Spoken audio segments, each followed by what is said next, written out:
Jadi teman-teman ya, terkait penilaian, sorry, bukan penilaian juga ya, eh, pelaksanaan daftar ujian proposal sampai ke nanti ujian hasil dan tugas akhir. Kalau di Siska itu modelnya adalah ketika kita tahap proposal ya, oleh prodi itu yang dibuka proposal saja gitu. Dan di Siska memang harus dipenuhi nih proposalnya dulu. Jadi isikan log bimbingannya, kemudian eh, upload naskahnya ya, naskah log bimbingan, kemudian persyaratan-persyaratan yang memang eh, ditentukan oleh prodi ya, semuanya itu inputkan di Siska, tapi yang bagian daftar proposal.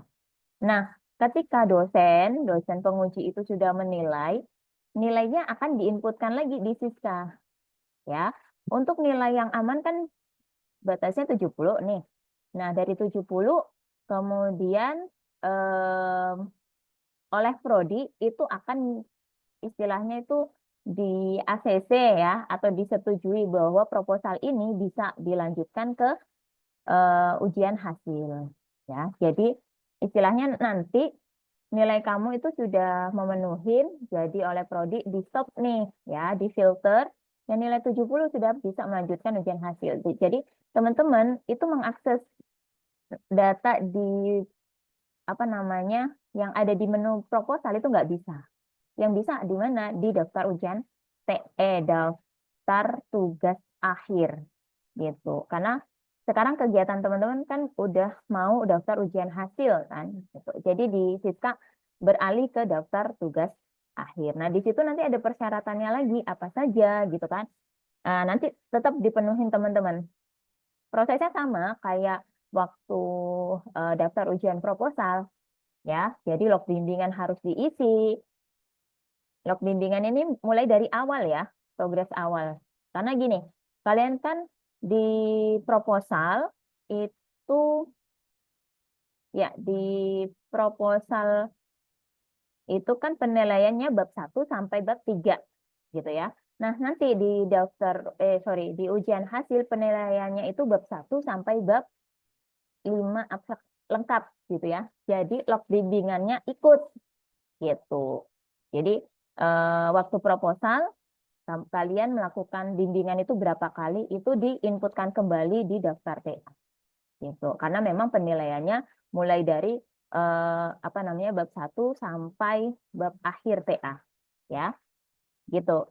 Nanti kalau misalnya dosen penguji ini sudah menilai, memberikan nilai, memberikan reviewnya, nilai itu akan diinputkan ke Siska ya. Kalau misalnya nilainya sudah 70 gitu kan atau lebih, nah oleh prodi nanti akan dianulir lagi. Jadi sorry, akan disetujuin bahwa teman-teman sudah memenuhi syarat untuk ikut ujian sorry, sidang akhir TA gitu ya.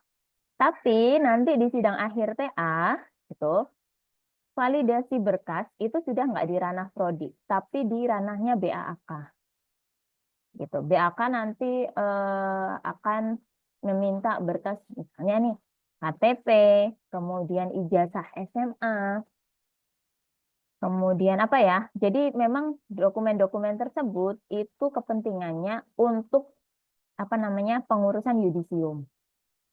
Jadi di sekarang kalau misalnya teman-teman ada yang ijazah SMA-nya itu belum diambil, tolong segera diurus ya karena waktu ujian hasil sorry sidang TA biasanya diperlukan itu sidang akhir TA ya karena kemarin itu ada kasus nih saya nggak tahu ikut kelas ini nggak. Satu mahasiswa gitu kan karena dia belum mengambil ijazah SMA-nya karena waktu itu memang ada masalah ya di balik itu gitu kan jadi mahasiswa ini tuh sebenarnya kurang satu syarat itu doang, ijazah SMA doang, ya. Terus dia juga akhirnya kayaknya ya nggak menghubungin BAK atau gimana gitu loh. Kalau dari prodi sih akhirnya dari BAK nggak ngevalidasi nih, sehingga dia nggak bisa ikut sidang TA. Padahal nilainya gitu kan. Saya nggak tahu kalau dia ikut kelas ini, jadi saya bilang sebenarnya nilainya itu nilai ujian proposal udah oke kan, hampir 8 semua. Terus ujian hasilnya juga 8. Kalau misalnya dia sidang aja udah lulus gitu loh. Ya bisa jadi dia nilainya A di mata kuliah TA gitu. Berhubung satu persyaratan dia nggak memenuhi, kemudian BAAK tidak memvalidasi, ya jadi dianya nggak bisa ikut sidang TA itu. Jadi tolong di sini teman-teman ya, yang ijazah SMA-nya itu belum diambil, silahkan bisa diurus segera gitu. Biar nanti waktu mau ujian hasil atau waktu mau sidang TA atau apapun lah ya, eh, nggak bingung, nggak terlalu mepet gitu. Oke, sampai sini paham ya teman-teman? Ada pertanyaan?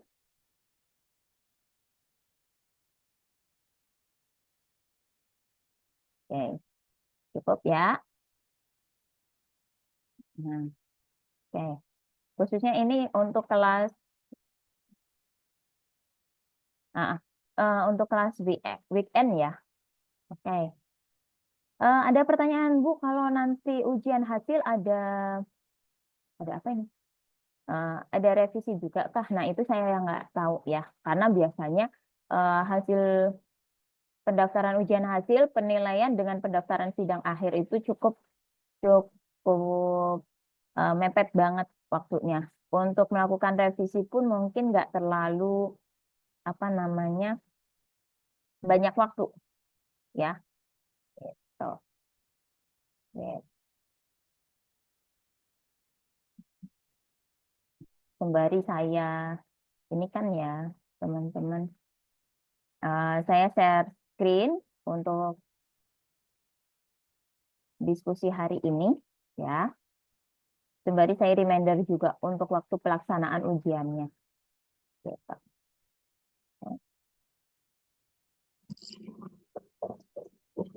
PowerPoint saya sudah terlihat ya. Sudah, Bu. Oke. eh ini untuk evaluasi progres TA ya. Jadi mungkin di sini yang perlu saya tanyakan adalah gimana progres TA kalian? Adakah yang sudah selesai pembuatan aplikasinya? Bisa raise hand berapa mahasiswa yang di sini sudah menyelesaikan aplikasinya? Aplikasi atau sistem informasi, produk, gitu, yang Baru sudah selesai. 95 sih Bu kalau saya Bu. Oke, 95. Irfan udah selesai. Nelan udah selesai. Ada lagi? Firman udah selesai. Oke, Faiz, Aziz. Oke, udah selesai ini maksudnya sudah 100% ya. Nah, Saya belum, Bu. 95% Bu. oke. Ya. Eh 95. Mungkin eh 70. Oke. Mungkin terakhir itu ya, progresnya tinggal didiskusikan ke dosen pembimbing ya. Kalau saya iya, Bu, sama kayak konten di websitenya belum diubah lagi gitu, Ya, buat oke. end usernya. Heeh, heeh. Ya, jadi untuk teman-teman yang apa namanya membuat produk aplikasi gitu ya, atau sistem informasi, membuat webnya atau apapun, nah tolong segera diselesaikan ya, karena kalau misalnya kalian butuh apa namanya waktu untuk pengujian juga kan perlu cari apa responden, harus bikin kuesioner, nah gitu ya. Atau ada yang sudah turun lapangan? Sudah turun lapangan ada di sini? Bisa raise hand?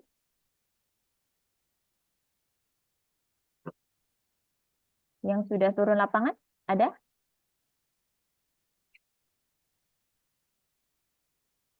Oh, Nelan. Nelan udah selesai. Yang udah turun Sudah lapangan? Heeh. sudah turun lapangan Bu. Cuman belum diolah datanya. Jadi Oh, barusan banget Bu. Oke, nggak apa-apa ya. Masih banyak nih yang belum ada gitu. Tapi juga nggak perlu karena kamu itu udah semester lalu nih Nelan. Jadi harusnya kamu itu sekarang sudah bab 5. Ya. Dikit lagi, Bu. Oke, sip sip sip. Nah, oke, ada yang sudah ini Lazordi ini juga dari semester lalu nih. Lazordi kamu sudah sampai mana nih?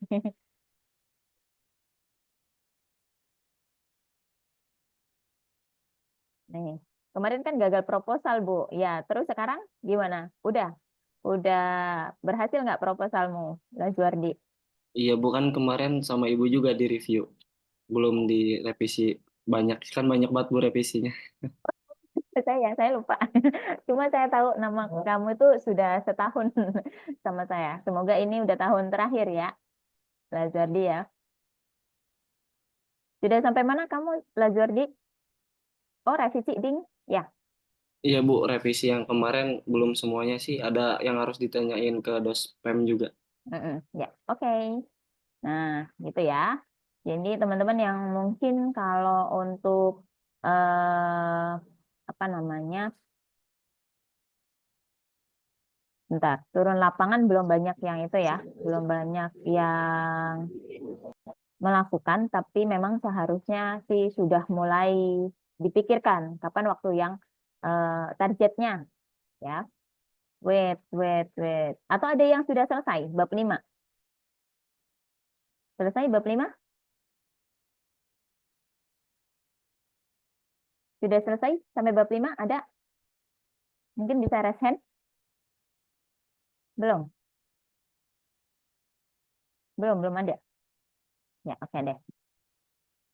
Nah, oke, paling enggak sejauh ini kalau teman-teman itu sudah mulai banyak ya yang sudah ujian proposal. Tapi kalau misalnya revisi ya masih ada yang belum, ada yang mungkin ada yang sudah, ada yang belum revisi Bu. Tapi saya sudah ngedevelop gitu ya. Dan semua itu tergantung nanti teman-teman memanajemen waktunya seperti apa gitu. Nah, karena di sini tugas kita itu mengingatkan bahwa kalau sesuai dengan kalender TA ya di bulan April tanggal 14 hari ini banget gitu kan. Itu udah awal masuk setelah liburan Ramadan dan Idul Fitri gitu. Jadi yang kemarin masih fokus ke opor, ke nastar gitu kan. Sekarang kita harus fokus lagi bagaimana nih TA. Syukur-syukur kuenya masih ada ya. Jadi untuk nemenin kita ngerjain TA ini gitu. Karena apa? Nanti di tanggal 26 sampai 28 ini sudah harus pendaftaran ujian proposal periode 2 ya dan ujian hasil TA gitu. Jadi paling enggak teman-teman itu ada sekitar berapa nih? 1 bulan ya, 1 bulan lebih beberapa hari untuk menyelesaikan TA. Tapi ingat jangan terlalu mepet ya untuk pengumpulan progres kalian supaya di ACC oleh dosen pembimbing begitu. Bulan Mei nggak kerasa ya, bulan depan hitungannya adalah ya 1 bulan lah, gitu kan. Ini sudah pertengahan April, pertengahan bulan depan itu teman-teman naskah TA-nya sudah harus selesai sampai bab 5 gitu. Karena nanti tanggal 26 sampai 28 ini itu teman-teman daftar ujian proposal kan, terus di tanggal 2 sampai 7 pelaksanaan ujian proposalnya oleh dosen pembimbing, kemudian 16 sampai 18 ini pendaftaran sidang TA ya. Kemudian di bulan Juni kalian sidang TA untuk presentasi, di Juli itu nanti ada pendaftaran yudisium. Jadi nggak kerasa nih teman-teman, paling nggak kuliahnya kurang ya 2 bulan lagi gitu ya. Nah, kalau kalender akademik kita lihat di sini kita posisinya di tanggal ini ya, tanggal 14 April di pertengahan. Nah, Ya, izin ya. sebentar. Sini, Mas.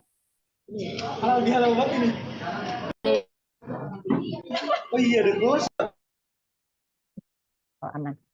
Ya, jadi di sini teman-teman di April itu ya, di bulan April ini teman-teman sudah mulai harus menghubungi dosen pembimbing. Ya, kalau bisa di pekan ini teman-teman itu sudah melakukan revisi proposal. Jadi misalnya kemarin ada yang belum merevisi proposal gitu kan. Jadi selesaikan di pekan ini.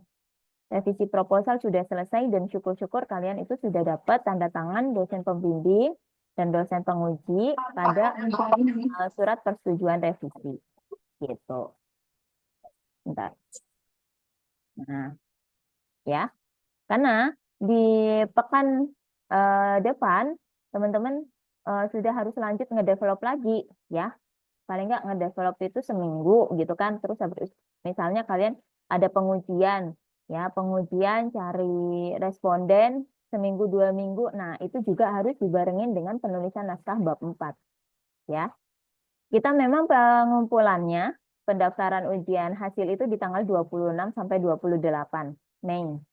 Kalau bisa, teman-teman mengumpulkan progres lengkap dari bab 1 sampai bab 5, lengkap dengan abstrak, gitu kan, di tanggal 19 Mei. Gitu. Supaya apa? Supaya dosen pembimbing ini ada waktu untuk cek. Ya. Jadi nggak diburu-buru di pekan-pekan pendaftaran. Ya. Karena kalau misalnya sudah keburu-buru gitu kan, mahasiswa banyak yang deadliner, terus kalian uji plagiasi itu nggak lolos-lolos, nah pasti pusing sendiri. Ya, jadi tolong pengaturan waktunya itu cukup diperhatikan.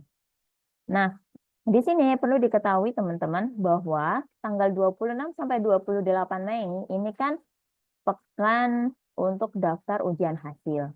Ya, tanggal 29-30 itu biasa validasi prodi. Ya, apakah memang kalian bisa melaksanakan ujian hasil atau tidak? Begitu.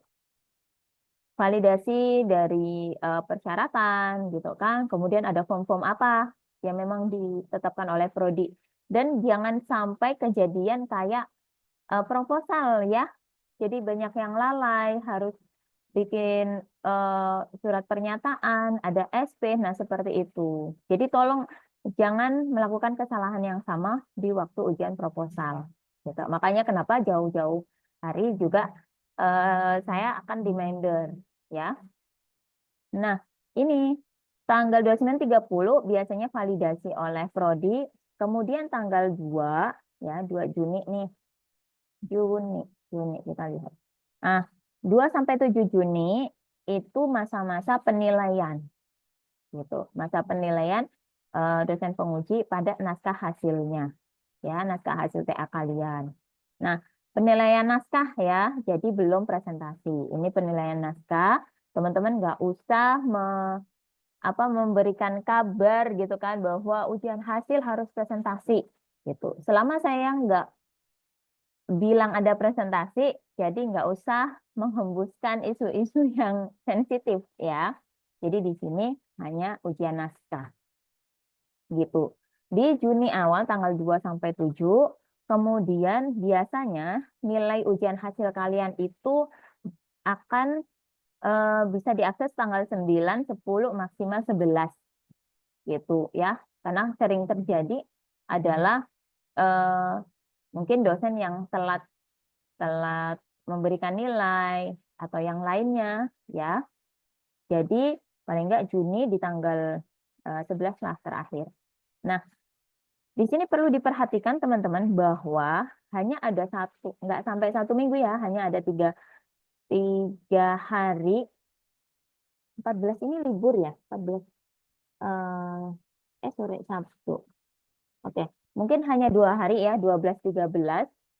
Ini kesempatan kalian mungkin ada revisi atau apa. Tetapi saya sarankan adalah nilai kalian jangan sampai ada yang di bawah 70. Begitu. Karena apa?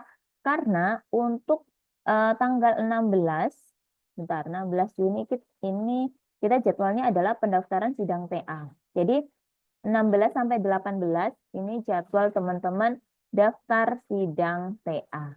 Jadi usahakan nilai kalian di ujian hasil itu maksimal. Ya, ini banget 70. Gitu. Karena kalau misalnya teman-teman itu mau sidang TA gitu kan ya. mau sidang TA, terus nilainya mungkin nggak ada revisi atau apa ya, bisa jadi kalian nggak bisa sidang TA. Tuh, kalau misalnya nilai kalian aman, kalian bisa ikut sidang TA dan nanti nilai akhir kalian itu nggak terlalu apa ya, butuh banyak untuk mencapai nilai akhir yang maksimal gitu ya. Jadi untuk pertanyaan, Bu, apakah nanti setelah sidang hasil ada revisi enggak gitu ya? Jawabannya ini, saya masih belum tahu. Tetapi usahakan nilai kalian itu sudah di atas 70. Karena apa? Waktunya mepet sekali. Kalau misalnya toh ada revisi, paling ada waktu cuma 2 hari. Ya, belum minta surat persetujuan revisi, belum mikir ini itu lah ya. Karena tanggal 16 sampai 18 ini sudah dibuka untuk daftar sidang TA. Gitu. Sampai sini ada pertanyaan?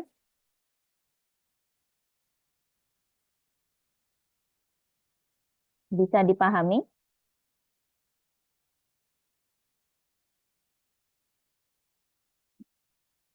Oke ya, cukup bisa dipahami. Kemudian teman-teman, tanggal 16 sampai 18 Juni ini pendaftaran sidang TA biasanya tanggal berapa nih verifikasi? Coklat, bolu pisang, Wait ya. Jadi di tanggal 19-20 ini adalah verifikasi dan validasi pendaftaran sidang TA. Nah, yang memverifikasi dan validasi sidang TA ini langsung BAAK. BAAK itu seringnya adalah nggak memberikan kesempatan. Kalau misalnya ada yang kurang persyaratan, berarti ya nggak akan divalidasi. Contohnya tadi ya, ijazah SMA-nya nggak ada, ya udah nggak divalidasi oleh BAAK. Gitu. Ya, jadi tolong teman-teman bisa apa namanya mempersiapkan ya mulai dari sekarang. Persyaratannya itu apa saja gitu. Nah, di tanggal 23 sampai 28 ini apa jadwalnya? Oh, bimbingan akademik. Terus pelaksanaan sidang TA tanggal 30. Oke. Biasanya teman-teman ya, di tanggal 23 sampai 28 ini adalah BAAK akan memplotkan jadwal pelaksanaan sidang TA. Karena sidang TA teman-teman dilaksanakan tanggal 30 Juni sampai 12 Juli. Nah, sidang TA ini baru teman-teman presentasi ya. Oh, Bu, sidang TA-nya dilakukan online atau offline? Semuanya defaultnya adalah offline. Ya, jadi dipersiapkan. Oke. Udah ya. Ini sampai tanggal di sini juga nanti penentuan kalian lulus atau enggak. Ya. Kali ya. 12 Juli 14 sampai ini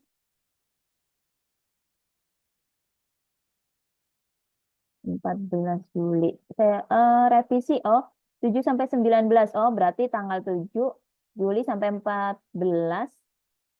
19 Juli ini masa revisi sama pendaftaran yudisium. Ya. Oke, baru nanti teman-teman kalau sudah lulus berarti bisa didaftarkan dan yudisium ya, biasanya persyaratannya adalah melakukan revisi gitu. Nah, sambil nanti ditunggu ya informasi terbaru. Karena di setiap pekannya kita kan masih ada pertemuan sampai kalau nggak salah sih di Juli pekan ketiga ya. Jadi nanti di tiap pekannya kita pasti reminder ada informasi-informasi terbaru apa dan tolong teman-teman bisa pahami itu. Gitu ya. Jadi saling kerjasama ya. Meskipun misalnya sekarang apa namanya dengerin kuliah dengan di belakang teman-teman itu ada huru-hara gitu ya. Tapi tolong informasi penting ini jangan sampai terlewat. Karena takutnya adalah nanti ketika teman-teman mau beneran ujian, ya, ternyata ada persyaratan yang apa namanya nggak dilengkapin, akhirnya harus ditunda, nggak bisa ujian. Nah itu tolong dijaga sekali ya, jangan sampai itu terjadi. Gitu. Oke.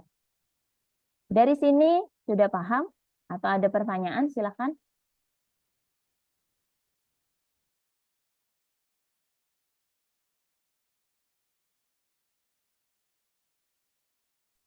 Bu Enji izin bertanya. Iya, silakan.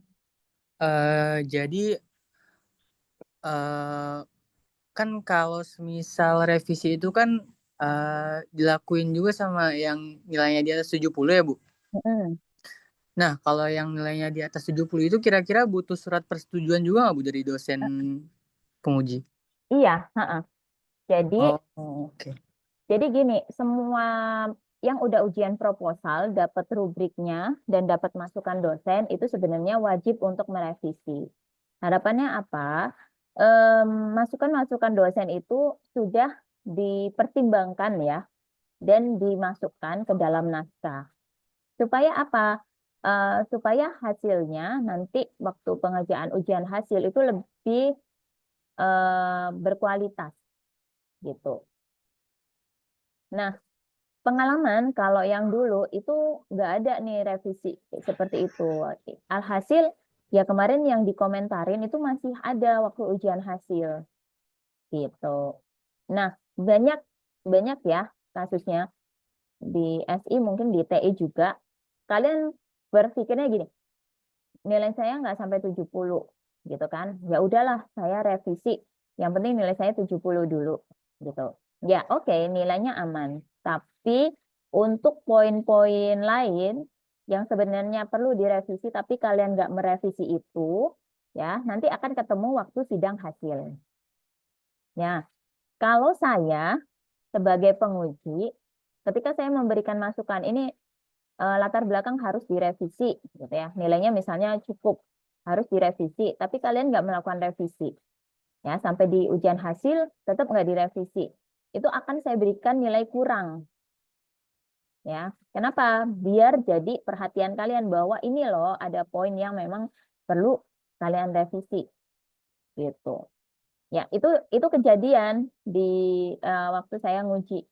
Sudah saya kasih masukan, tapi nggak direspon sama dia, akhirnya saya kasih nilai kurang. Kalau nilainya kurang kan pasti kalian, loh kok kurang ya? Ada apa? Nah, pasti kan kalian akan merevisi itu. Jadi, saran saya adalah jangan remehkan masukan dosen ya, sekecil apapun.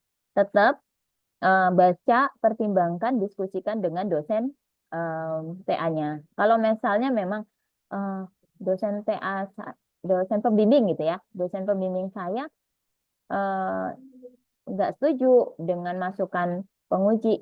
Nah, itu kalian bisa diskusikan nih dengan dosen PA dan dosen penguji gitu.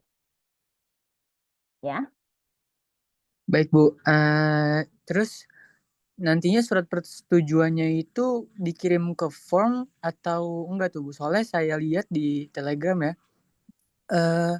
Udah diwanti-wanti tuh kalau semisal yang nilainya di atas 70 nggak perlu kirim ke form. Nah, saya sempat bingung tuh di situ apakah ini surat persetujuannya harus dikirim ke form atau enggak gitu.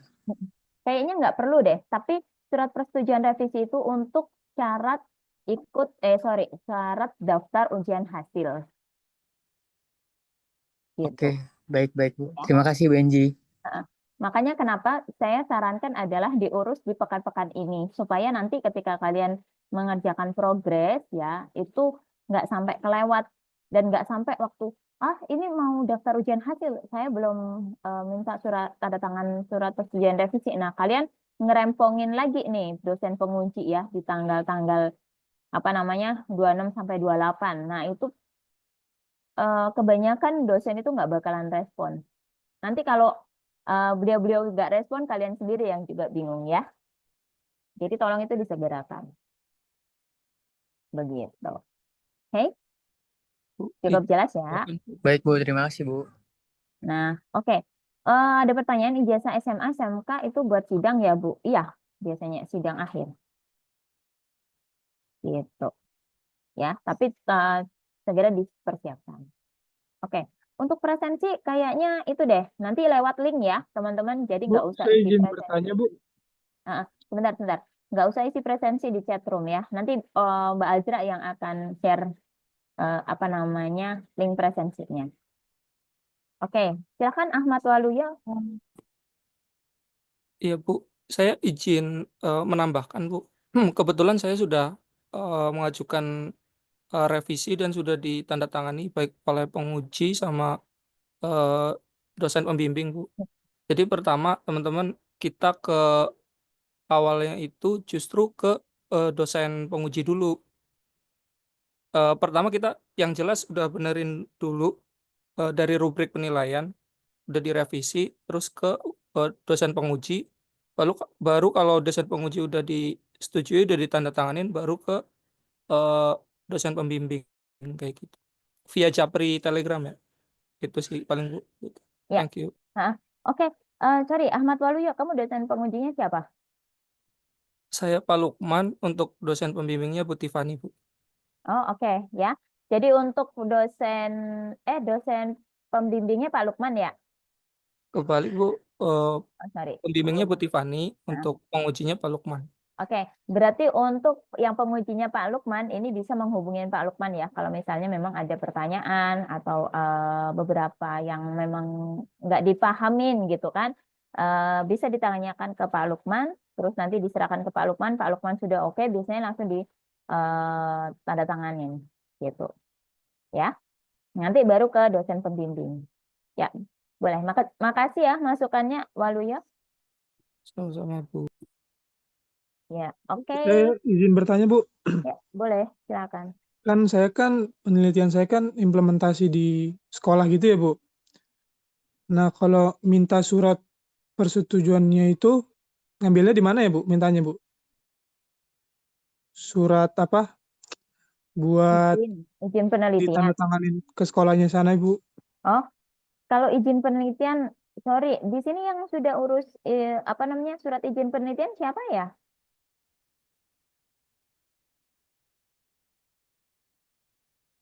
Di sini yang sudah urus Saya surat. sudah Bu.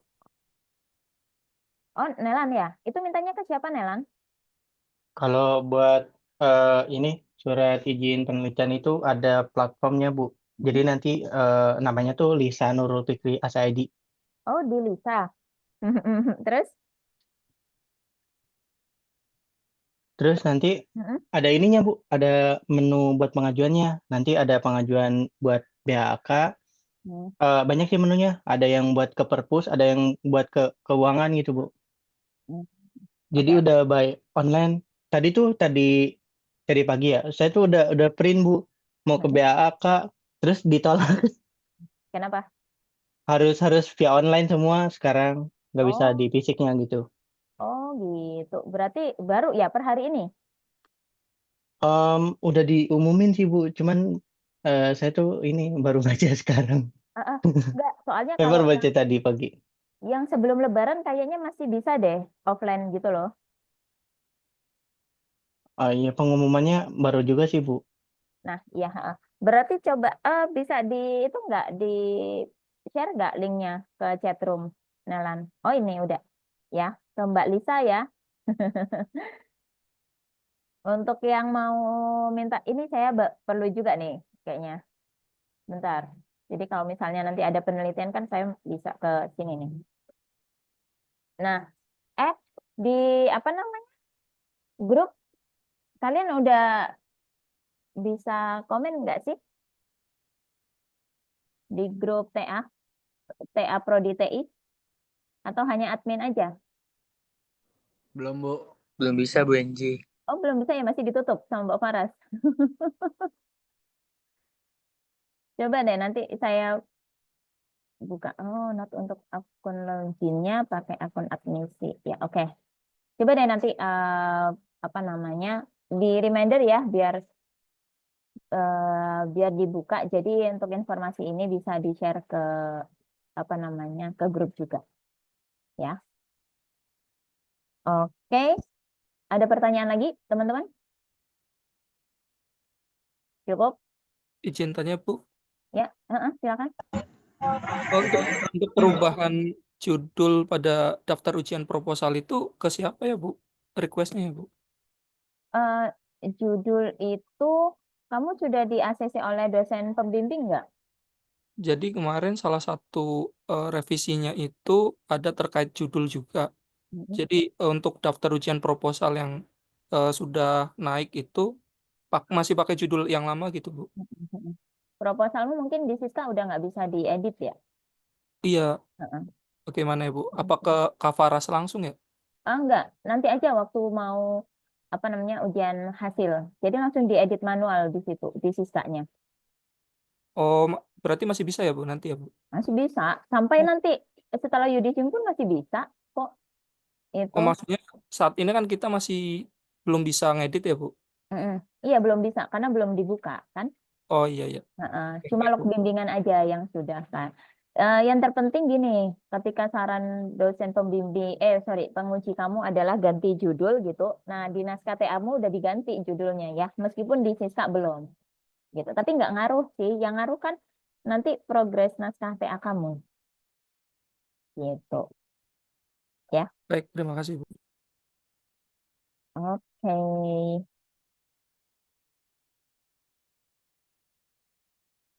Oke. Persetujuan penelitian ke perusahaan itu harus tanda tangan basah kah? Karena kebetulan, sebentar. Amar, ya, ini persetujuan penelitian ke perusahaan itu eh, tergantung perusahaannya ya, apakah memang ada surat balasan atau enggak. Tapi kalau kita di NF itu biasanya kita harus eh, membuat surat dulu untuk melakukan penelitian ke perusahaan tersebut. Caranya bikin suratnya kemana? Pakai Lisa ya, ke lisa.nurulfikri.ac.id gitu. Nah, untuk tangannya atau dasar atau gimana? Ya tergantung ya nanti dari BAAK seperti apa. Tapi itu surat izin penelitian. Baru surat izin penelitian itu yang dikeluarkan oleh BAAK gitu kan. Kamu kirimkan ke tempat atau objek penelitianmu. Tapi sebelum kirim ya kamu scan dulu. Jadi ada kopian. Nah, kopian surat surat izin penelitian ini kamu lampirkan di TA kamu. Gitu. Nah, misalnya di perusahaan itu ternyata berlaku masalah kayak perizinan. Jadi mereka harus membuat surat perizinan ya untuk siapapun yang melakukan penelitian di tempat mereka gitu. Nah, tempatnya jauh, Bu. Tanda tangannya gimana? Ya bisa di digital aja semudahnya. Ya, yang terpenting adalah segera melaksanakan penelitian kamu. Gitu. Jangan sampai hanya masalah tanda tangan nanti jadi kehambat ya. Kehambat kan harus ngulang nih 1 semester. Jadi usahakan yang termudah saja. Jadi nanti di lampiran kamu ya ada surat izin penelitian, surat persetujuan penelitian dari perusahaan, ada bukti kamu melakukan penelitian, baik foto saat pengujian, atau kuesioner ya, atau transkrip penelitian. Nah, itu sebenarnya bukti-bukti penelitian yang memang harus dilampirkan pada naskah TA. Gitu, untuk meyakinkan pembaca ya bahwa penelitian kamu itu benar dilakukan. Seperti itu. Bisa dipahami teman-teman, khususnya Amar?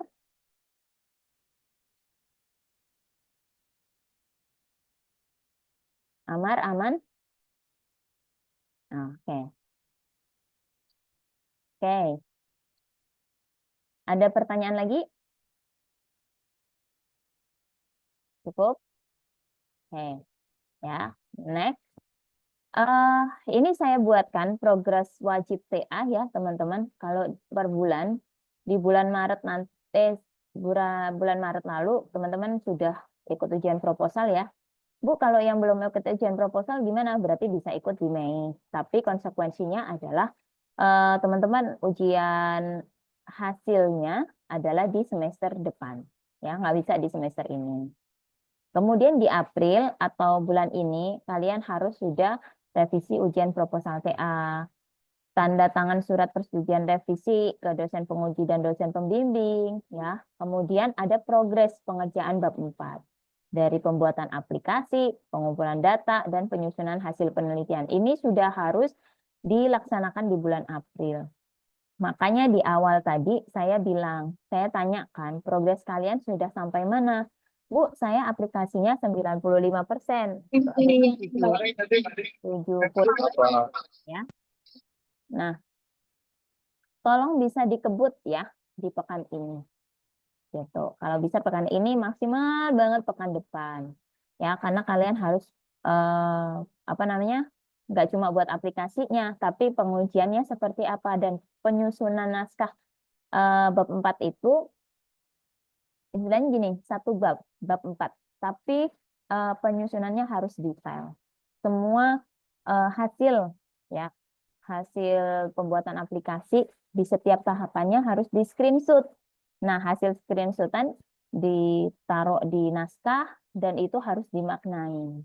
Gitu ya. Itu yang bikin PR juga kalau nggak cicil gitu. Nah, di bulan Mei, karena paling nggak di Mei itu kan ada 3 pekan ya untuk teman-teman menyelesaikan sampai menyerahkan naskah lengkap ke dosen pembimbing. Mei paling nggak harus sudah lengkap nih tanda tangan surat persetujuan revisinya. Ya. Kemudian progres pengerjaan bab 4 sudah melakukan turun lapangan, sudah melakukan pengujian dan menyusun hasil pengujian. Penyusunan bab 5, penyusunan abstrak sudah harus dilakukan pada bulan Mei. Ya, karena habis itu pendaftaran ujian hasil. Gitu. Saya nggak tahu, saya lupa ya teman-teman, apakah nanti artikel itu sebagai syarat di ujian hasil atau ujian akhir. Ya, kalau misalnya semoga aja sih di syarat untuk ikut ujian akhir. Ya, mungkin di bulan Juni. Tapi pengerjaannya tetap mungkin di Mei di akhir Mei ya. Teman-teman sudah melakukan pembuatan draft artikel jurnal. Oke, sampai sini ada pertanyaan?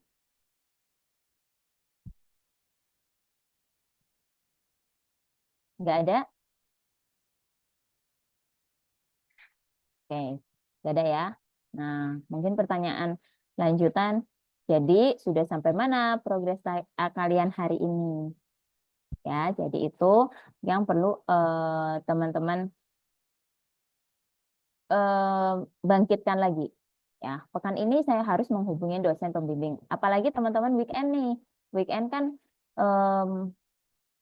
kadang perlu discuss dengan dosen pembimbingnya ya online atau hanya bisa di pagi gitu ya secara offline. Nah, teman-teman juga harus bikin schedule untuk melakukan pembimbingan. Ya. Oke. Cukup. Oke, ada pertanyaan, teman-teman?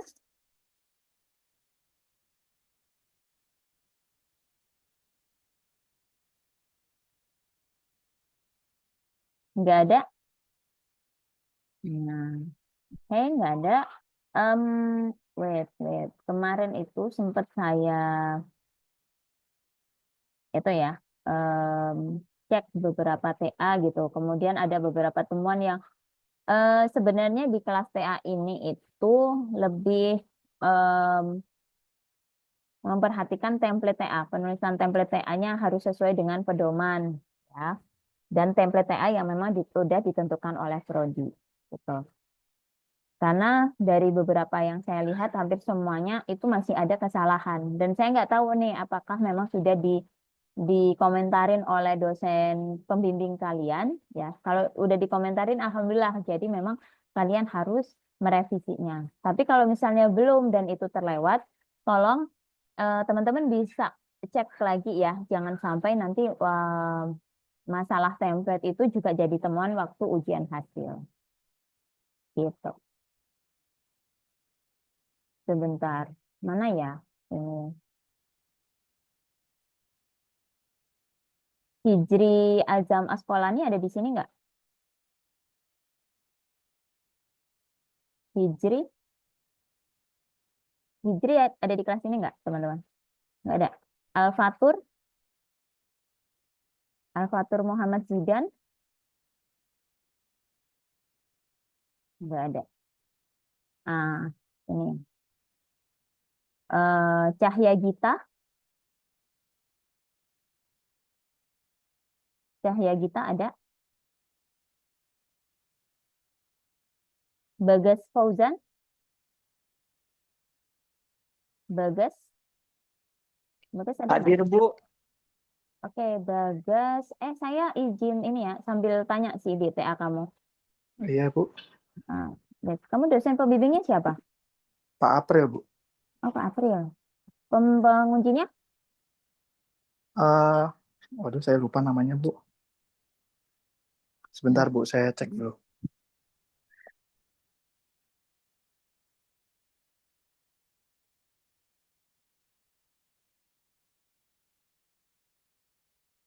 Nilai kamu aman nggak, Bagas?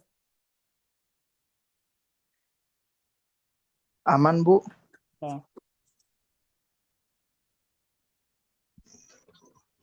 Oke, ini ya naskahnya ya. Iya, betul, Bu. Sebenarnya di sini itu kalau dari segi template kayaknya udah aman. Nggak ada catatan kan dari penguji kemarin? Tidak, Bu. Nah, oke. Tapi yang mau saya pertanyakan itu di mix method ini loh. Kamu menggunakan mix method kan di sini? Betul, Bu. Jadi kuanti dan kuali ya? Betul, Bu. Satu. Oh, udah di ACC oleh Pak April? Sudah, dan di ACC juga oleh dosen penguji, Bu. Oh gitu, pengujinya siapa? Sebentar. Pak Suhendi kalau nggak salah, Bu. Oh, Pak Suhendi. Iya. Sebentar ya, Bu. Saya cek di penilaian kemarin. Kamu ini pakai Oh, pengujian? Pak Henry Sabtono, Bu. Maaf. Oh, sama Pak Henry. Iya.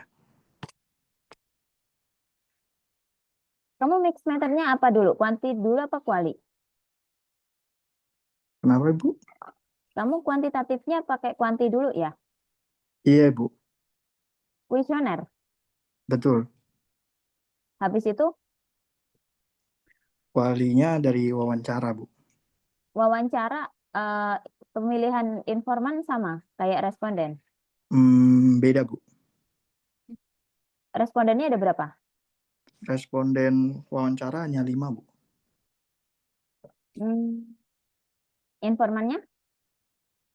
Informan dari Google Form-nya ada 50, Bu, target. Informanmu 50? Iya, Ibu.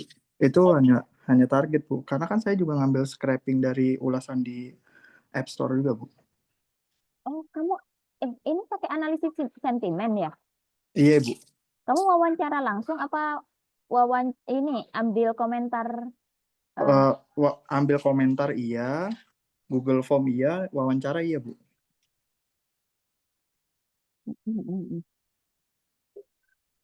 Jadi gini, Bagas, karena waktu itu sempat kan 2 semester lalu sempat sih kita di semua dosen pembimbing, dosen penguji itu melakukan rapat gitu ya, penentuan TA gitu. Nah, waktu itu apa namanya di PowerPoint saya itu ada teknik analisis data itu pakai kuanti, kuali, dan mix method gitu. Nah, di diskusi itu ada ketidaksetujuan kalau mix method itu digunakan di NF ya, dengan alasan analisisnya itu cukup susah seperti itu. Jadi memang mahasiswa bisa diarahkan apakah memang ambil yang kuanti atau kuali, dan itu semua didasarkan pada hasil analisis datanya begitu ya. Jadi apa namanya lebih condong kemana, kuanti atau ke kuali seperti itu. Tapi kalau misalnya di kamu ini kan apa namanya sudah disetujuin ya, pembimbing oke, penguji juga oke. Jadi menurut saya kamu lebih persiapkan aja gitu kan, kamu pengertian mix methodnya ya. Mix method itu apa, dan itu didukung oleh kata pakar seperti itu. Kemudian Sebentar, sebentar. Saya bentar. Mbak Azra bisa minta tolong nggak yang suara bocor ini di apa namanya di mutein aja gitu. Takutnya kepencet mereka.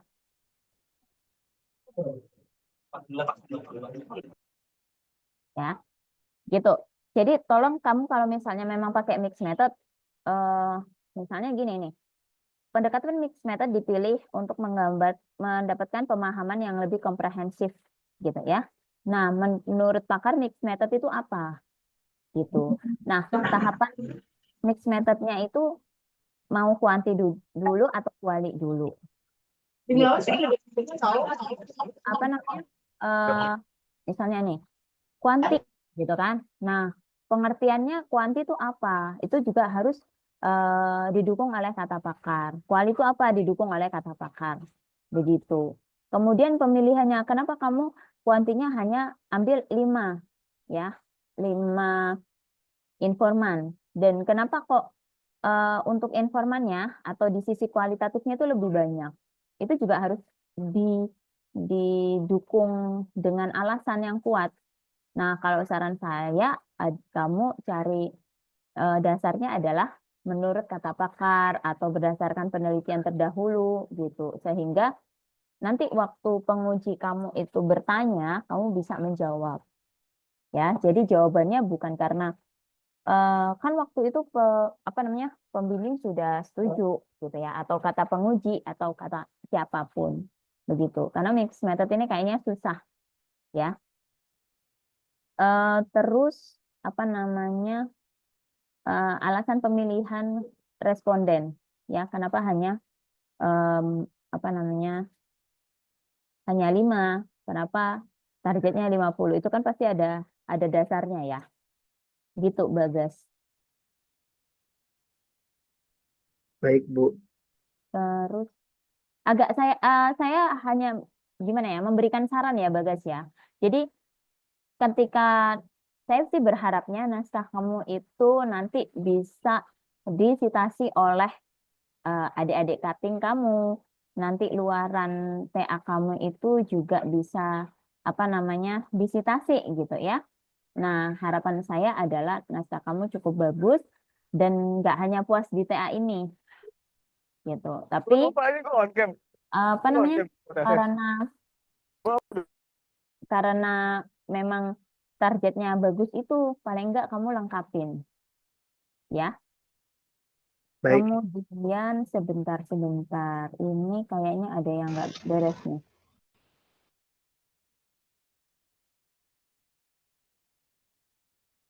Gambar 3.1. Nah ini ya tabel 2.2.1 ya. Apakah memang 2.2.1 gini? Karena ada di itu, Bu, ada di subbab 2.2 di posisi penelitian. Di penelitian terkait, dan itu gambar pertama. Jadi saya tulisnya seperti itu, Bu. Kalau tabel pertama gini, 2.1, 2.2. Begitu.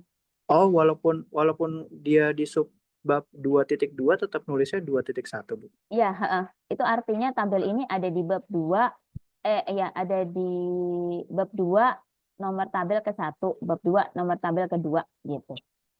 Oh, Sama baik, Bu. kayak gambar. Gambar kamu gimana? Penulisan gambar 3.1 kan? Maksudnya digambar di bab 3 gambar ke-1 gitu loh ya. Baik, Bu. Terus sebentar tadi aku nemu apa ya?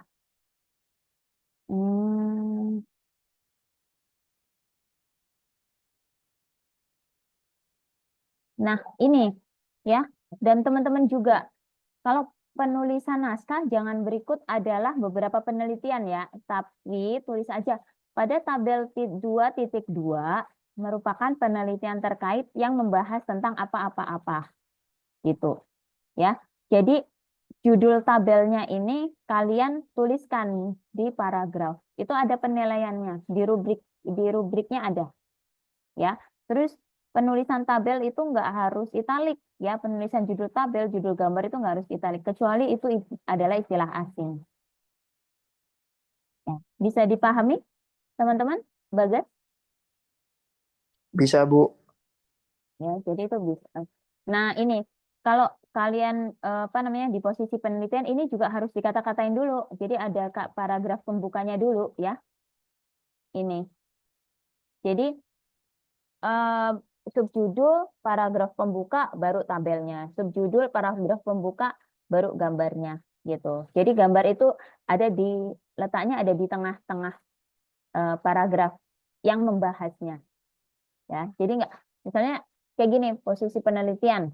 Ini tabel, ya tahu sih, tapi kan lebih bagus kalian jelaskan.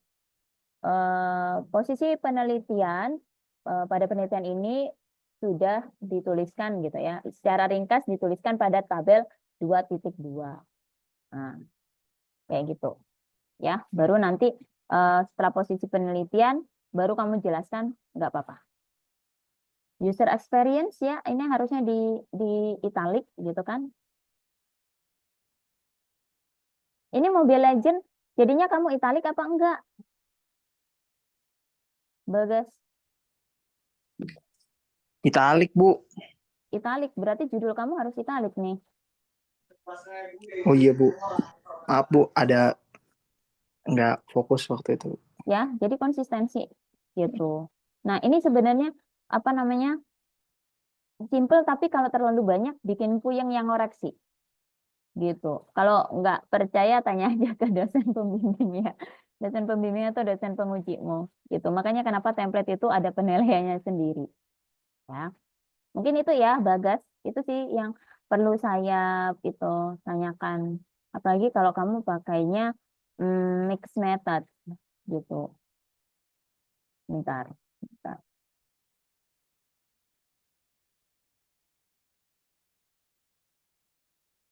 Kayaknya sih aman sih ini ya, daftar referensinya. Oke. Itu ya, Bagas. Cukup ya. Nah, Ya, Bu. oke. Saya next lagi ke revisi. Ini punyanya Cahya. Ada nggak Cahya di sini?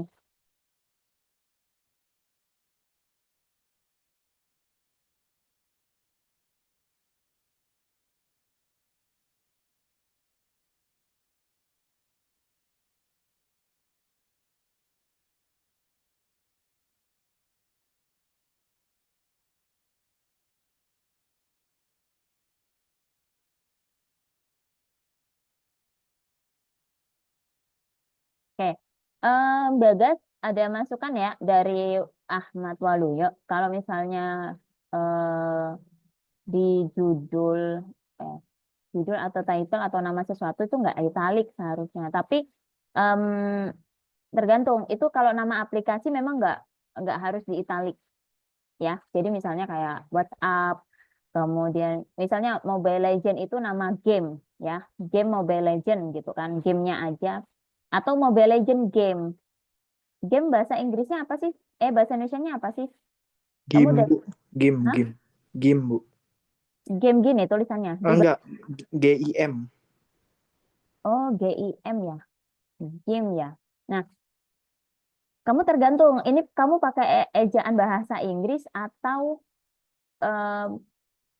bahasa Indonesia gitu. Misalnya analisis mikro detail perbandingan Mobile Legends game dengan Honor of Kings game gitu ya. Atau game dalam bahasa Indonesia gitu. Ya. Kalau Mobile Legend ini kan apa namanya? Nama permainan ya. Jadi kayaknya memang nggak usah di italic. Makanya tadi saya di naskah kamu saya bilang ya di sini ini Mobile Legends dan Honor of Kings-nya kamu italic apa enggak? Begitu. Ya, tapi konsistensi. Nah, ini kamu itu aja kalau di Word ya, pakai Ctrl F itu loh, find aja. Berarti semua Mobile Legends dan ini nggak usah di italic. Gitu, Bagas. Baik, Ya. Bu. Oke, cukup jelas ya. Cukup Nah, jelas, Bu. oke, kita next ya, teman-teman ke punyanya siapa ini? Cahya Gita ya. Saya nggak tahu dia join nggak, tapi menurut saya ini kesalahannya cukup perlu teman-teman pahami juga. Jadi teman-teman ya, kemarin sudah saya jelaskan kalau di naskah proposal, ketika kalian mengumpulkan proposal, lihat template TA dan pedoman TA. Ya, yang dikumpulkan di naskah itu adalah halaman sampul, daftar isi, daftar tabel, daftar gambar, baru konten 1, 2, 3, daftar referensi. Ya. Gitu. Nah, ini tolong disesuaikan. Ini kayaknya bukan halaman sampul ya, atau halaman judul ya. Karena kok ada diajukan sebagai tugas salah satu syarat pemperoleh tugas S1. Nah, di sini teman-teman kalian juga harus cek ya, apakah memang tulisannya itu huruf besar semua atau huruf besar di awal kata. Ya. Setahu saya kalau di halaman judul atau di halaman cover nantinya itu semuanya adalah huruf besar. Gitu. Nah, mungkin ada yang penilaian rubrik penilaiannya kemarin adalah ini template-nya masih nggak sesuai dengan pedoman, tapi kalian tanya pun nggak dikasih jawaban ya, mana yang nggak sesuai. Nah, mungkin bisa di sini. Di bagian ini, mungkin di nomor halaman, gitu ya. Kemudian ukuran font, kemudian program studi, teknik informatika, ini Depok. Apakah memang penulisannya seperti ini? Kalian cek lagi. Ya.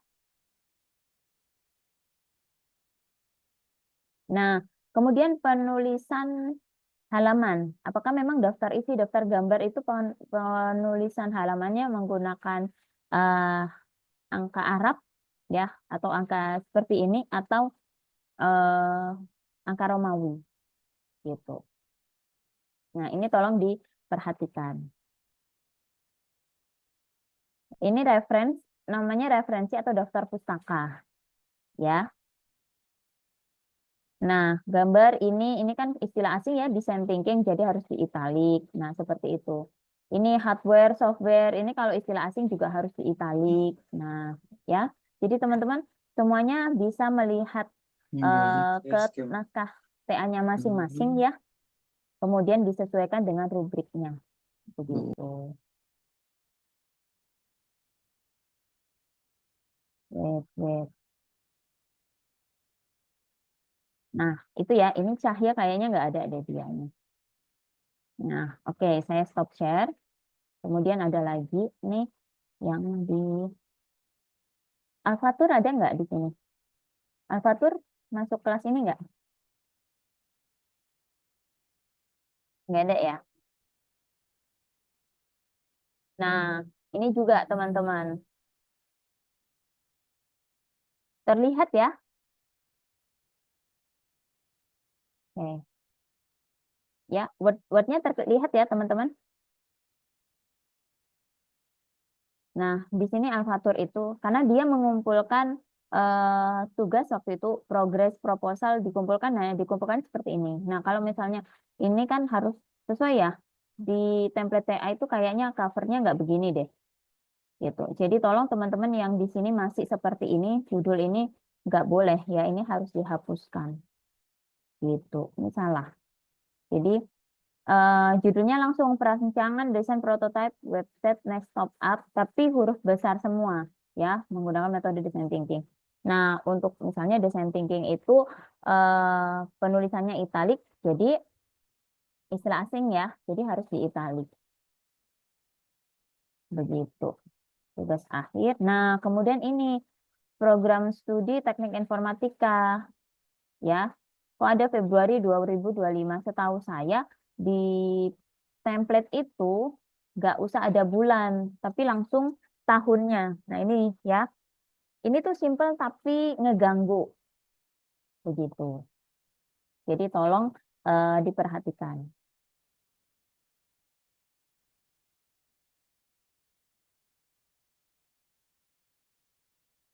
Sebentar, saya. Oke. Ya, ini ya kasusnya kayak Raka Agus misalnya. Pembimbing saya bilangnya ada template yang salah. Tapi di mananya? Itu masih belum tahu. Jadi itu sesuaikan lagi. Sesuaikan lagi dengan template dan pedomannya. Ya, jangan sampai nanti waktu hasil apa namanya masih ada kesalahan di template. Karena apa namanya kesalahan di template, apalagi nanti yang sudah dicetak itu akan bikin bingung pustakawannya ya. Kebetulan di sini ada Mbak Azra, pasti bikin bingung tuh. Oh ini nggak sesuai, kok ini nggak apa namanya nggak sama template-nya gitu ya. Nah ini juga Fatur ini design thinking ya. Istilah asing harus di italic. Nah seperti itu. Nah teman-teman ya. Jadi kalau misalnya bikin kajian literatur jangan hanya satu gini doang ya. Satu apa namanya paragraf dikit banget ya. Ini kurang pembahasannya, pasti nilainya juga kurang. Ya, kemudian ini belum IEEE. Ini saya nggak tahu ini dia kelas apa ya Alfatur ya.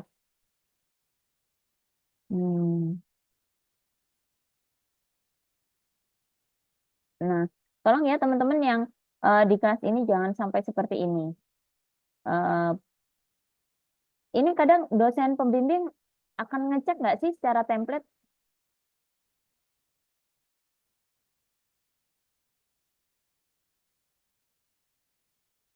Dosen pembimbing ada yang cek template nggak di sini?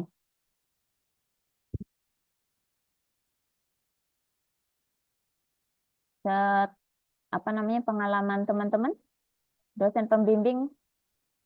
Oh, dosen. Sepertinya enggak sih, Bu. Soalnya dosen pembimbing saya waktu itu ketika tujuan saya aja beliau itu, Bu, berbeda pendapat dengan yang di template sama di rubrik penilaian, Bu. Jadi saya disuruh revisi tujuan penelitian saya. Oh, siapa dosen pembimbingnya?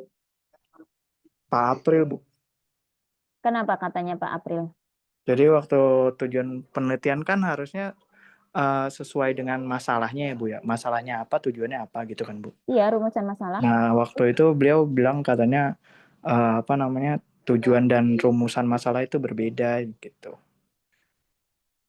Jadi waktu itu saya nulis sesuai dengan apa namanya pendapat beliau.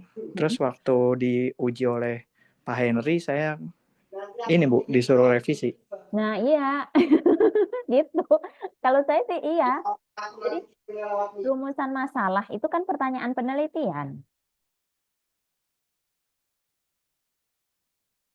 Ya, kalau di penelitian itu gitu, rumusan masalah itu kan pertanyaan penelitian. Nah, tujuannya kan kalau tujuan penelitian kita itu ngejawab pertanyaan penelitian begitu. Jadi memang coba deh kamu banyak itu ya apa namanya cari gitu kan di TA-TA lainnya gitu. Apakah tujuan dan rumusan masalah itu berbeda? Kalau sepemahaman saya itu sama. Nggak tahu. Mbak Azra gimana Mbak Azra?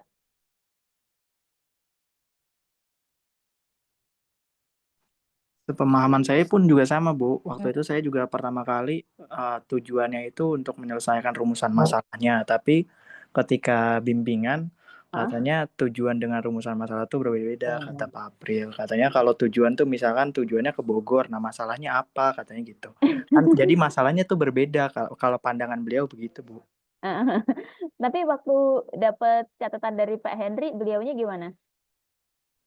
Beliau nggak lihat catatan saya sih, Bu. Cuman katanya kalau Pak April itu waktu revisian kayak kemarin revisian yang di bawah nilai KKM itu cuman ini sih, Bu, apa namanya?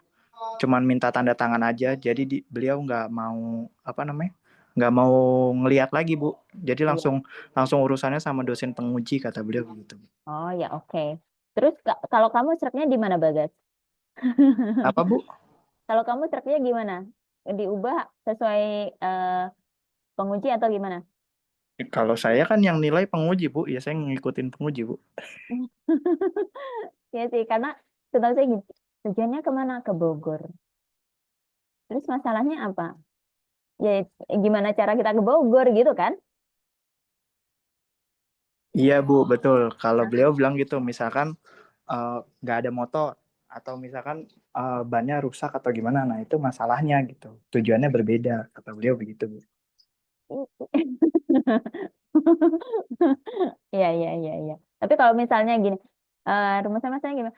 Saya mau ke Bogor, tapi motor saya rusak, gitu kan. Tapi kan rumusan masalahnya gimana caranya ke Bogor, gitu kan. Ya tujuannya kita tahu bagaimana cara kita ke Bogor ketika motor kita rusak, gitu. Sebenarnya gitu. Kalau kalau di penelitian yang saya pahamin ya, apa namanya, gas.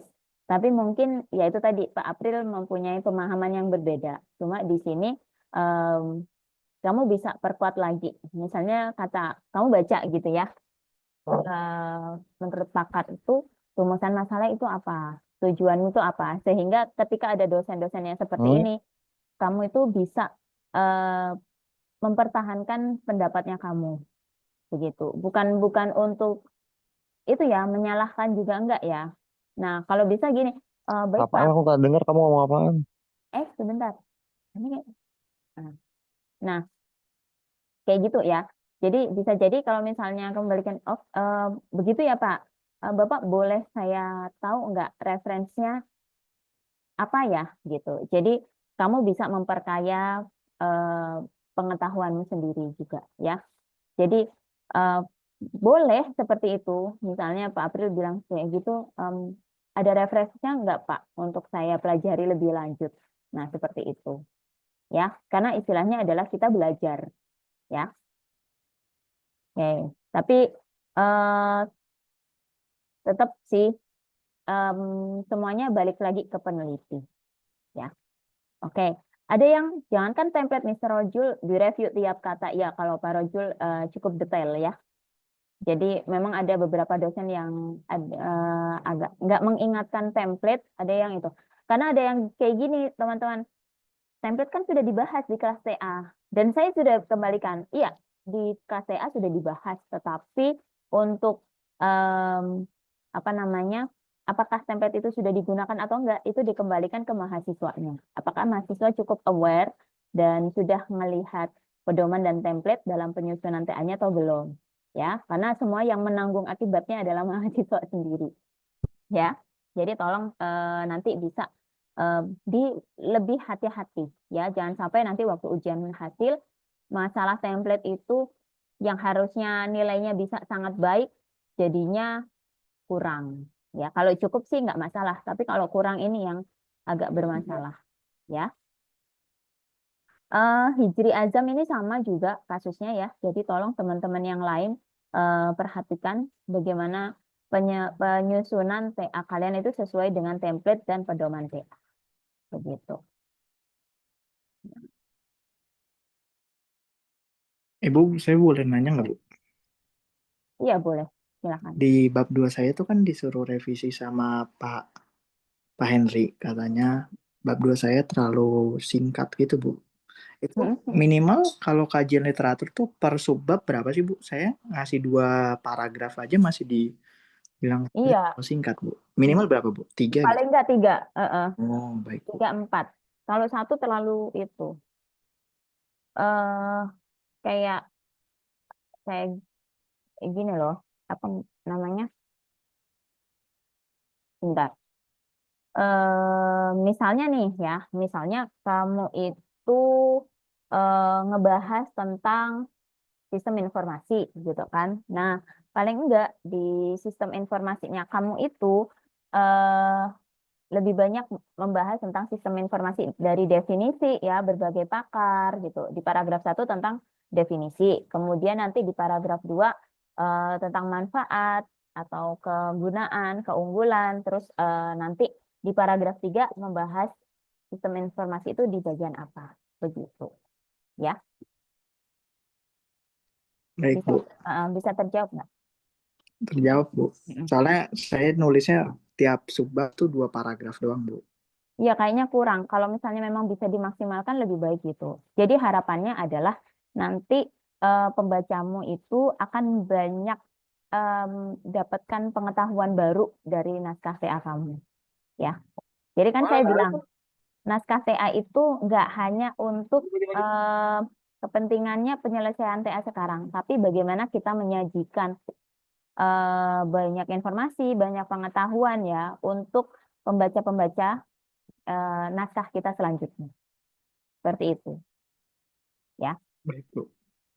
Nah, itu juga berlaku untuk semuanya ya. Kalau misalnya apa namanya teman-teman pembahasannya hanya satu, hanya dua, ya udah kalau bisa ditambahkan supaya nilainya juga lebih maksimal. Gitu. Ya. Oke? Bu, saya mau nanya boleh nggak Bu? Ya, silakan. Sebenarnya kan di proposal kan saya nulisnya ini ya Bu ya, pengujiannya itu di lingkungan apa ya?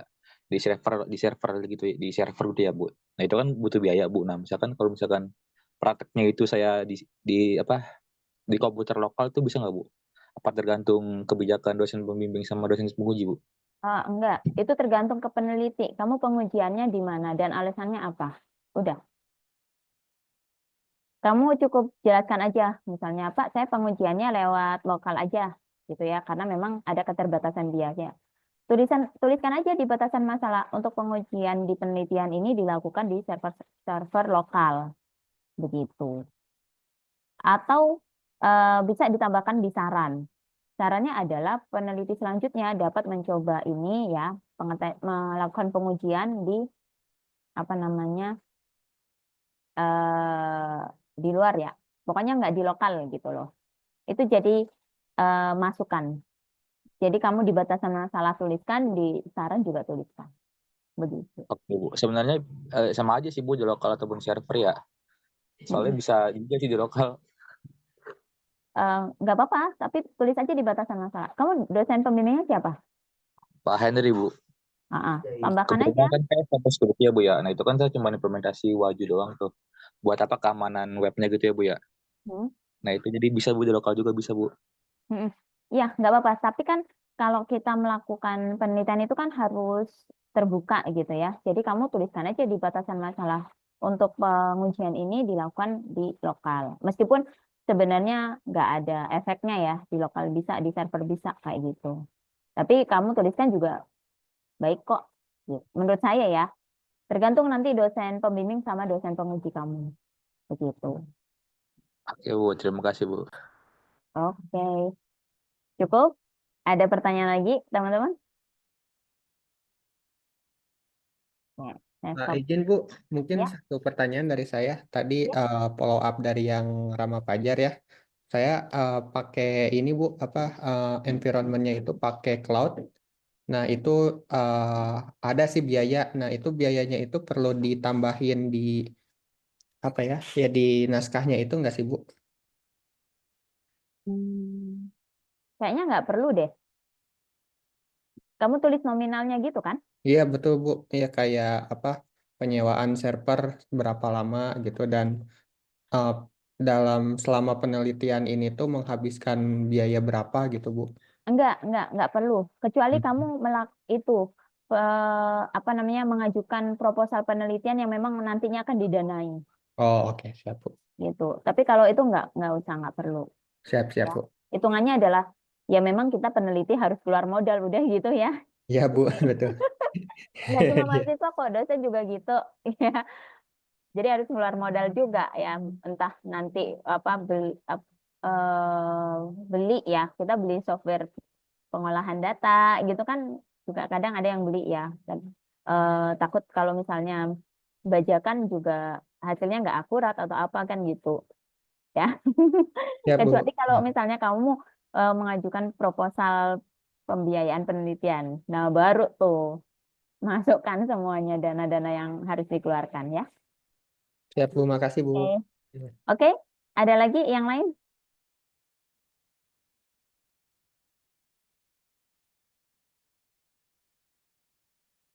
Oke.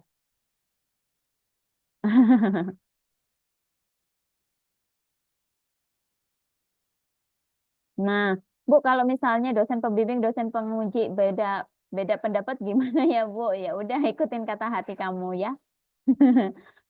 Hardin Hakim ya. Gitu.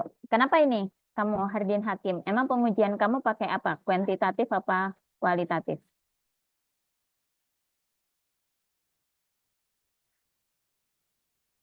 Hardin?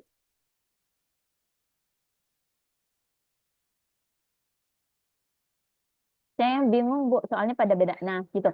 Jadi gini, kalau di rubrik penilaian itu adalah metode analisis data. Ya, metode analisis data. Jadi data apa yang dianalisis? Kita membutuhkan data kuanti atau data kuali. Data hasil wawancara atau data kita menyebarkan kuesioner.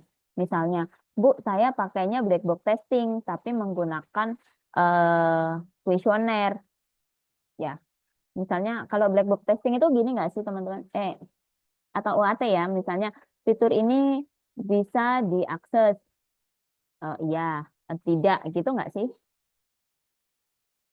Ya, kalau misalnya misalnya ada yang seperti itu berarti pakainya yang kuantitatif. Ya, kalau kamu misalnya saya melakukan wawancara juga, Bu. Kalau wawancara itu lebih pada pengambilan makna. Ya, pengambilan makna. Kira-kira ada informasi terdalam apa? Nah, kalau black box testing plus skala Likert, sorry. Ini kan Walu ya. Black box testing plus skala Likert kalau mau ngakalin. Oh. Nah, jadi Hardin ini ya, kamu lebih kemana? Kalau wawancara itu detailnya gitu. Wawancara itu kayak kita kepo gitu loh. Ya, jadi mencari makna. Makna apa sih di dalam jawaban informan. Tapi kalau kuantitatif, kira-kira fitur ini bisa dipakai nggak ya? Oh ya bisa. Oh ini enggak. Ini terlalu susah, nggak bisa dipahami. Nah itu berarti pakai yang kuantitatif. Itu. Jadi yang dianalisis adalah di tahap pengujiannya. Ya, meskipun untuk melakukan pengujian harus ada wawancara di awal dulu nih Bu, tapi itu nggak dianggap. Kalau sesuai sama rapat dosen ya, dan kesepakatan di hasil rapat dosen NS waktu itu. Jadi ngelihat pengujiannya itu menggunakan kuesioner atau memang kualitatif wawancara. Begitu.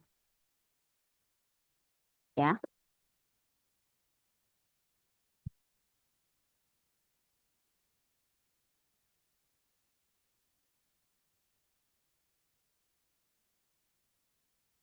Oke.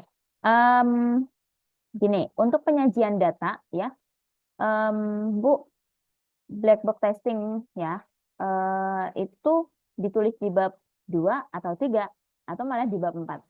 Jadi teman-teman, kalau bisa saya gambarkan ya secara global gitu, bahwa kalau di bab 1 itu kan pendahuluan ya, latar belakang. Jadi ada masalah apa sih di lokasi tersebut gitu. Nah, kemudian di bab 2 itu adalah tinjauan literatur. Ya, atau kita lihat variabel-variabel apa yang kita pakai. Paling gampang adalah kita melihat dari judul, ya. Ada variabel apa saja di judul kita. Kita mau menggunakan pendekatan apa, menggunakan teori apa. Itu semuanya harus didefinisikan di bab 2. Nah, kalau misalnya kita sudah tahu masalahnya, kita sudah bisa mendefinisikan ya variabelnya. Habis itu di bab 3 kita mempunyai rancangan penelitian ini itu mau dilakukan pakai metode penelitian seperti apa. Tahapan penelitiannya apa, kemudian nanti analisis datanya menggunakan apa saja, metodenya ya pengumpulan datanya menggunakan apa saja gitu. Nah, dari pengumpulan data itu di bab 4 adalah hasilnya, hasil dari analisis hasil dari kita meneliti itu apa? Nah, itu disajikan di bab 4. Seperti itu. Bab 5 baru kesimpulan saran menjawab rumusan masalah. Ya, intinya seperti itu. Mau di bab 2 atau bab 3 sesuaikan. Yang terpenting adalah jangan sampai ada double uraian ya, penjelasan. Jadi di bab 2 sudah dijelaskan, bab 3 dijelaskan lagi, bab 4 dijelaskan lagi. Nah, jangan seperti itu. Jadi pilih aja di salah satu bab yang bisa merepresentasikan ya penjelasan mengenai bahasan tertentu. Begitu. Ya. Oke, ada masukan. Black box testing plus skala Likert kalau mau ngakalin itu sebenarnya bukan diakalin ya, Ahmad Waluyo dan teman-teman lainnya. Jadi memang ketika kita menggunakan gini, kenapa harus black box testing? Kenapa harus ada skala Likert gitu kan? Itu sebenarnya ada alasannya. Skala Likert itu bukan untuk ikut-ikutan apa namanya angkatan atas pakai skala Likert. Nah, nggak gitu konsepnya ya. Jadi penelitian yang menggunakan skala Likert itu adalah penelitian yang tanya pendapat gitu, persepsi. Nah, bisa seperti itu. Jadi apa namanya? Kalian itu tujuannya mau kemana? Makanya kenapa saran saya adalah ketika kalian menggunakan pengujian black box testing, white box testing, UAT, semuanya itu harus ada kata pakar. Penggunaan skala Likert pun juga harus ada kata pakar. Ya. Jadi ketika nanti Jadi ketika nanti kalian ditanyakan kenapa kalian menggunakan black box testing, kenapa harus ada skala Likert? Nah, kalian bisa jawab ya berdasarkan pakar ini menyebutkan begini begini begini. Berdasarkan ini tuh begini begini begini. Seperti itu. Ya. Semuanya gitu. Jadi jangan nanti penilaiannya itu apa?